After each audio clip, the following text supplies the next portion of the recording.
Bem-vindo, bem-vinda, Manual Secreto dos Relacionamentos. Jordão, por que secreto? O que tem assim de misterioso?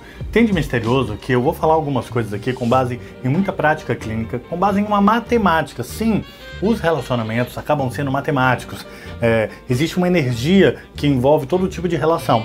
E eu vou contar para vocês durante todas as aulas desse curso como é que funciona essa matemática. Tem alguns fatores que nunca mudam, tem algumas coisas que são bastante lógicas, bastante óbvias, e tem alguns segredos, alguns pulos do gato que a nossa educação não pode pontuar. Bom, a primeira coisa que eu gostaria de dizer para você é que o mito do amor romântico foi implantado na gente com uma ideia de que eu preciso encontrar alguém certo para mim, eu preciso ter alguém que me faça ter um final feliz.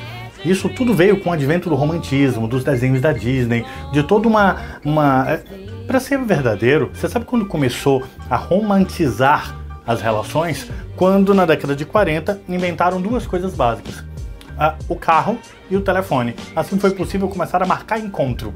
E quando a gente começou nessa perspectiva de marcar um encontro, que começou o devaneio em relação ao romantismo de uma relação, tá? Isso inflou a nossa mente, nós nascemos, nessa coisa da procura, da alma gêmea, do ser perfeito. Isso atrapalha muito as relações modernas, que estão bem longe de um final feliz como nos contos de fada.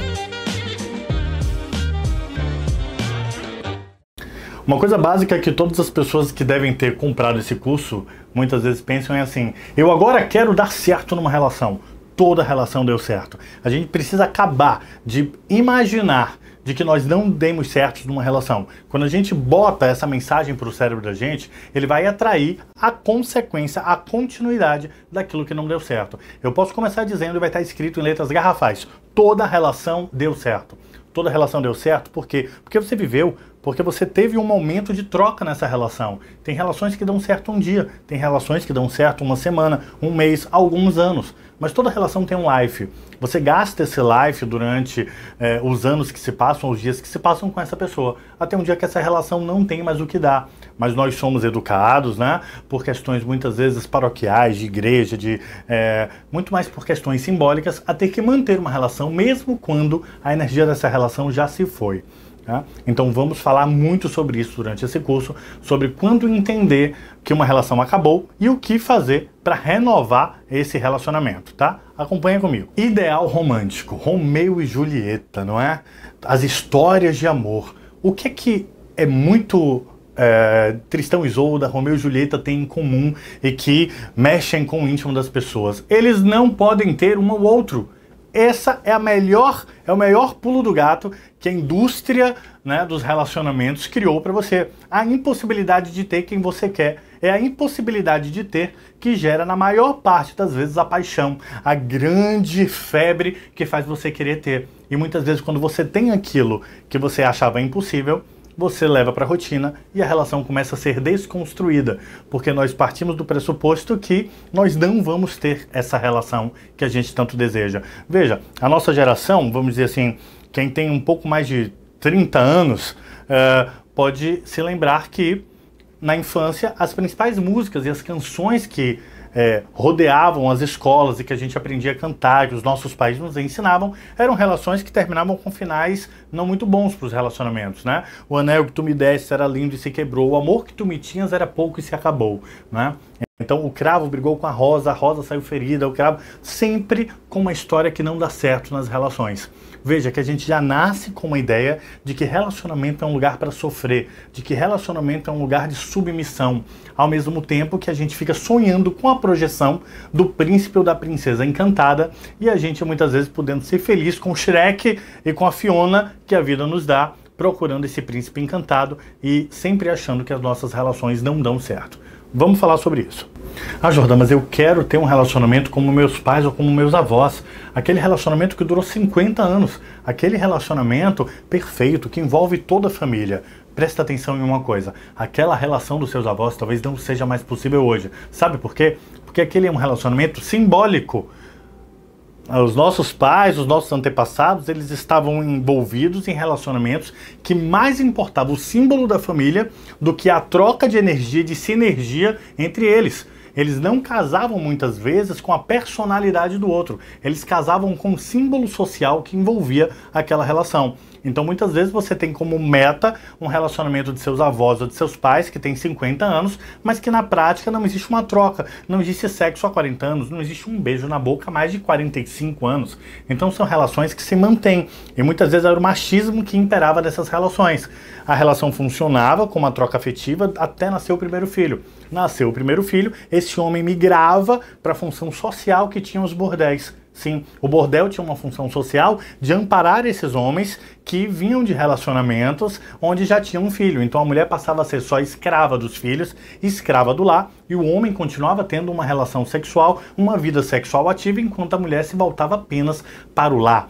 Né? Quando a gente pensa em uma relação de 50 anos, essas relações simbólicas, a gente obviamente está trazendo para a nossa existência também esse contexto. Então, muito cuidado. Você pode ter uma relação hoje de 50 anos, de 40 anos e viver muito bem com essa pessoa? Pode. Mas é preciso que a gente entenda alguns fatores, inclusive um novo fator que é inteligência erótica. Você já ouviu muito de inteligência emocional, inteligência espiritual, inteligência organizacional. Mas eu venho aqui falar agora de inteligência erótica, que é uma inteligência que é uma necessidade de entendimento nas relações modernas para manter uma relação em médio ou longo prazo, com sexualidade e querência um pelo outro, que a gente possa estar renegociando esse processo de paixão. Vamos falar sobre isso, e isso não tem nada a ver com amor romântico. Então, nesse momento, fecha Tristão e Isolda, fecha Romeu e Julieta, eles não conseguiram ter nada, a história do final feliz daquele filme da Disney, você não sabe como terminou e provavelmente pode ter acabado em divórcio, tá? E você quer ter uma relação plena, você quer ter relacionamentos plenos. E eu faço a seguinte pergunta para você. Olha a pergunta, o que você prefere? Uma relação de 50 anos, onde durante 40 anos dessa relação você não tem mais troca afetiva, ou você preferiria ter 10 relações de 5 anos cada, onde você viveu profundamente cada relação, encontrou parceiros maravilhosos e pôde vivenciar muito? Essa é uma questão moderna. Eu estou precisando que nesse momento você abra sua mente para o curso que a gente vai ter aqui agora. Porque se você ficar pensando com uma forma passada, muito do conteúdo que a gente vai falar aqui agora vai bater nessas crenças limitantes que foi repassada para você como sendo certa, mas que agora estamos numa fase de transição. A gente está saindo de um modelo de relacionamento, entrando num novo modelo de relacionamento e não sabemos qual vai ser esse modelo final. Então você faz parte de um modelo de transição. E nesse modelo de transição é muito importante que você foque no seu autoconhecimento, na sua autopercepção e que você foque: eu preciso de alguém que tenha troca positiva comigo, tá? Então esquece o símbolo e foca na personalidade da relação. Esse é o mais importante. E sim, estamos na era da carência, na era da solidão. Eu posso dizer que a maioria dos pacientes que adentram o meu consultório, eles têm problemas de relacionamento. Mas tem um problema de relacionamento, a base é solidão. Estão fragmentados, estão procurando qualquer coisa para tapar essa solidão, né? As mulheres muitas vezes numa angústia muito maior, reclamando da falta de homens, ou se queixando agora dos movimentos homoafetivos e dizendo que popularmente que agora só tem gay, que homem não tem mais disponível, homem bom tá casado, e ficam com essas crenças, esses postulados que atrapalham todo o processo de atração e de percepção, tá? Então, sempre até nos relacionamentos homoafetivos vamos ter uma figura um pouco mais masculina e uma figura um pouco mais feminina. A gente precisa dessa dualidade numa relação para que essa relação ela possa existir em médio e longo prazo. Eu estou aqui para falar de relacionamentos de médio e longo prazo. Eu não estou aqui para falar sobre um curso, para dar um curso para vocês de relacionamentos de uma noite, tá? Embora esses relacionamentos de uma noite devam ser permitidos, porque a idade que você tem na tua vida não são seus anos, é a quantidade de experiência que você teve. Eu sou a favor da troca de experiências para que a gente possa ter definições, para que a gente possa construir, né, uma personalidade em relação à relação e não precisa ficar inventando personagem. Mas isso é um assunto para daqui a pouco. E sim, precisamos diferenciar nesse momento inicial de introdução do curso amor de paixão. Amor é uma coisa, paixão é outra coisa. Paixão é uma emoção, é um gráfico sinuoso, um gráfico de altos e baixos. Paixão é estomacal, paixão é visceral, mexe com o nosso sistema gastrointestinal, inclusive, e até rimou. Sentimento, amor é coração, tá? O sentimento é um gráfico constante. Você não ama hoje mais do que você amou ontem. Você ama. Você não odeia também mais hoje do que ontem. Você odeia, você tem rancor profundo, mágoa. Emoção é um gráfico de paixão instável, assim como raiva, como gozo, como riso, né? Então a paixão ela não consegue se manter muito. Paixão ela também é elaborada quimicamente. Nós temos um pouco da paixão química, que é a mistura de neurotransmissores que a gente tem quando a gente está querendo conquistar algo. A paixão ela aparece quando você precisa atravessar uma ponte para pegar aquilo que ainda não é seu. Porque quando você tem a posse, o seu corpo, o seu cérebro entende que aquilo é teu, ele começa a desmontar o processo da paixão. Por isso, uma grande dica que a gente vai dar nos relacionamentos é como manter o relacionamento numa leve insegurança de que o outro tenha a obrigação inconsciente de conquistar você sempre. Nunca se dê para o outro, se empreste, porque as pessoas cuidam mais do que é emprestado do que é dado, ok? Bom, para elaborar um pouco o conteúdo desse primeiro módulo, vocês vão agora para a aula 2, onde vai ter um texto que a gente vai pontuar e vai conversar sobre ele, ok? Vejo você na aula 2 agora.